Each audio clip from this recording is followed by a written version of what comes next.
Уважаеми господин Президент на Република България, уважаеми господин Министър-председател, уважаема госпожо Вицепрезидент, уважаеми членове на Конституционния съд, уважаеми дами и господа министри, уважаеми народни представители, уважаеми представители на съдебната власт, уважаеми господин Председател на Висшия адвокатски съвет, уважаеми председатели на Народното събрание, уважаеми господин Началник на отбраната, уважаема госпожо Председател на Централната избирателна комисия, уважаеми представители на религиозните общности в Република България, Ваши превъзходителства, дами и господа, скъпи сънародници!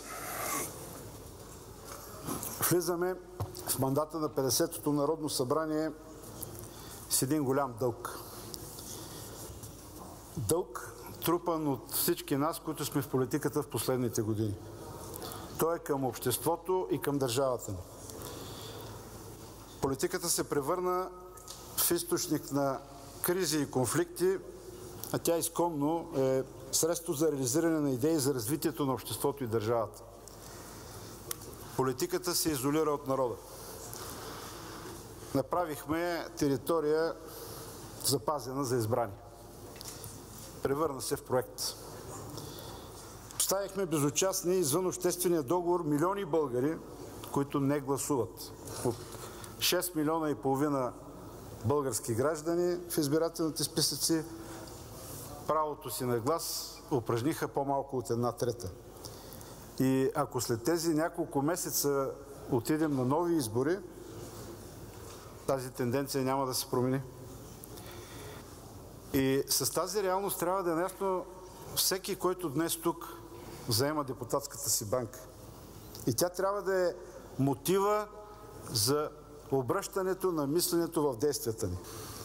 За да излезем от кризисността, са нужни усилията на всички в тази зала. На всички заедно. И ако някой тук лично или като част от партийна група не осъзнава докъде води това, че партиите и парламента стават все по-малко представителни и се откъсват все повече от реалността на хората, то ние в Българската социалистическа партия го разбираме добре. Може би най-добре от всички. Вероятно и най-болезнено.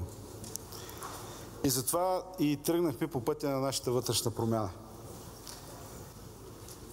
Отговорност, разум и диалог. Това са трите ключови думи на БСП за България в този парламент. Колко време ще му бъде дадено, зависи от нашия избор. От това дали ще продължим да хвърляме камъни или ще ги събираме за градеж. От това дали пак ще раздираме или ще започнем да съшиваме. Ще събаряме или ще изграждаме. Позволявам си да цитирам библейски текстове, защото през юни 2024 година България и българите живеят в изключително предизвикателни времена. Военен конфликт близо до нас, антибългарски настроения на една от границите ни, демографски срив, икономическа трансформация,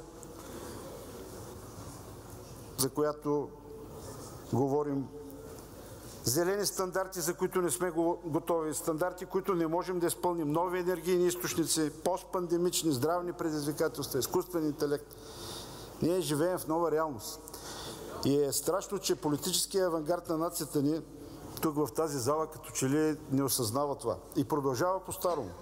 Или частично го осъзнава, но мисленето е програмирано в посока как да се извлече отново някаква субективна печалба.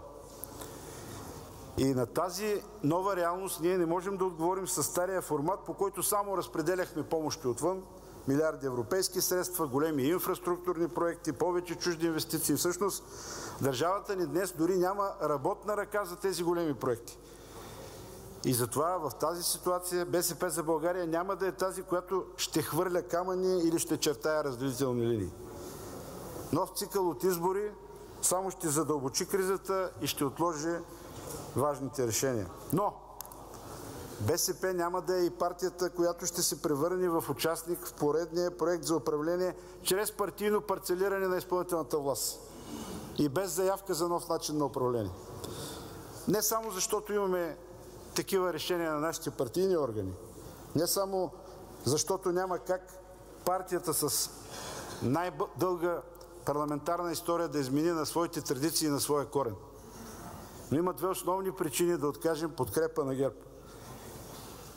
Първата е сериозните предизвикателства, за които говорих пред страната и региона. Да, те изискват споделена отговорност, но в никакъв случай декларативна и ултимативна. И втората е уязвимата представителност на парламентарните политически сили. Уязвимата представителност на парламентарните политически сили. Длъжни сме да върнем българите доверието в политиката и институциите, Народно събрание и правителство. И това не е клише, а първостепенна задача, на която ще се крепи политическата и обществената стабилност в бъдеще.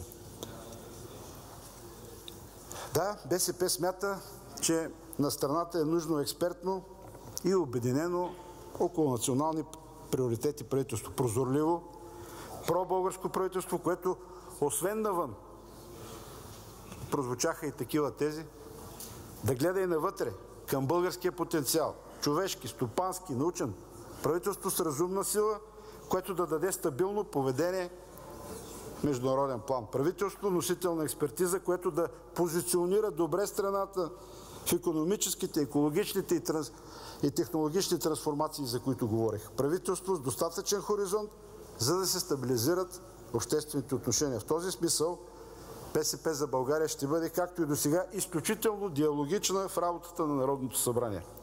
България е парламентарна република и тук, в Народното събрание, е мястото да се обсъждат и балансират политики. Смятам, че не е нужно да припомням предложенията на БСП, които обединиха на няколко пъти състава на миналия парламент около важни за енергетиката, икономиката и социалната стабилност решения. Като партия с най-дълга парламентарна история, ние от БСП ще ви връщаме често към същността на парламентаризма и на политиката.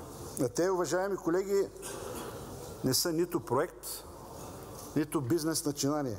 Техният смисъл не се заключава в това да захранват партиите с пари, власт и контрол. Смисълът им е да гарантират стабилност и развитие на цялото общество. И нека не забравяме, че освен народни представители от тази или онази политическа сила, ние сме преди всичко български народни представители. И да не късаме тази връзка. Пожелавам повече разум и реален диалог в работата на това Народно събрание. Благодаря ви, господин Зафиров.